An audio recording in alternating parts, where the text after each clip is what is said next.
Tonight, President Biden has vowed that the U.S. will respond after 3 troops were killed by a drone attack in Jordan on Sunday. Around 40 others were injured. The Pentagon says the American troops were asleep at the time of the strike, and they believed an Iranian-backed militia is behind the attack. U.S. military sites in Iraq and Syria have been attacked more than 160 times since the start of the Israel-Hamas war in October. So joining us tonight is retired U.S. Army Colonel Gerald Faught. Thank you for being here with us, Jerry. We don't know exactly which militia group is behind this, as we mentioned, but they are saying that they could have been backed by Iran. What are your thoughts on this, and who could be responsible? First off, I'd like to send condolences to the 3 families whose lives have changed dramatically. You know, when those casualty support officers show up at your home, there's 3 Americans that gave their lives for the defense of our country. What could have happened is that, again, those soldiers were out there they're from an engineer battalion. They're probably building out infrastructure.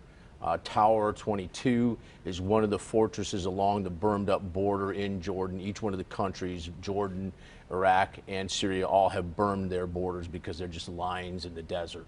So they put up berms. They have these forts on the inside of them, and obviously we're building that on out. I think if you see the overhead pictures from that, you could tell that some of the stuff was newly built on out, and that's probably what that engineer company was doing there.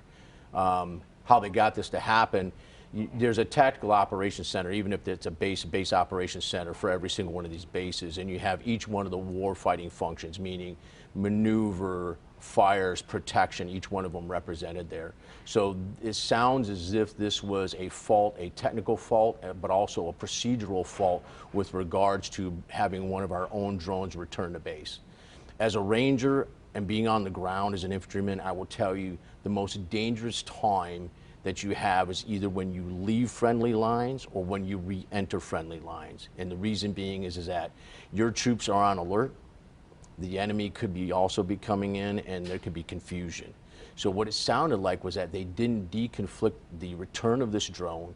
The Iranian-backed militia may have also picked up the fact that, you know, maybe this is a time when their guard is down, when they wouldn't expect one of their own drones to be able to be slipped into there for this strike.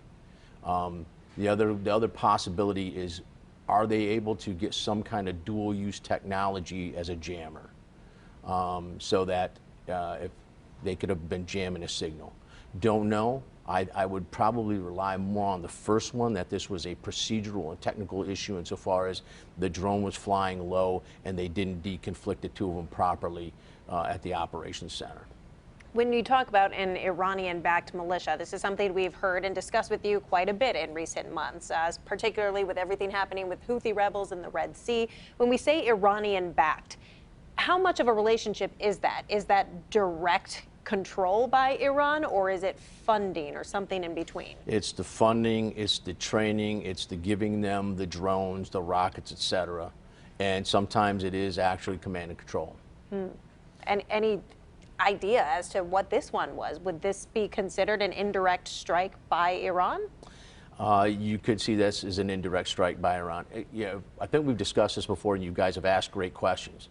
You know, when Japan attacked Pearl Harbor in World War II, it didn't take us to acknowledge there was a war. They said, there's a war, we're going to make war on you, and there was a war. What I see right now in the administration is a denial of, we don't want a war with Iran.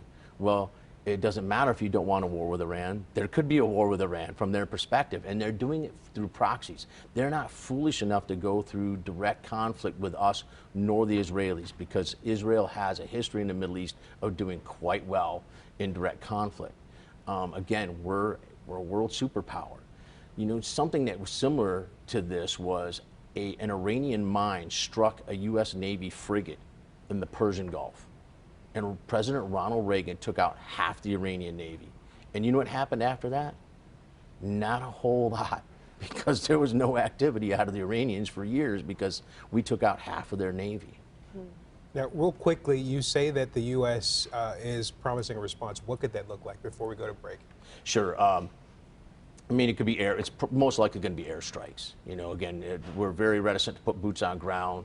And again, that's the easiest and quickest way for us to respond. So whether it's airstrikes by aircraft, again, where is this nuclear submarine that's a strike submarine in the area?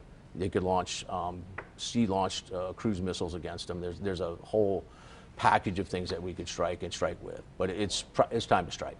All right. We appreciate your time so much. Retired Army Colonel Jerry Font.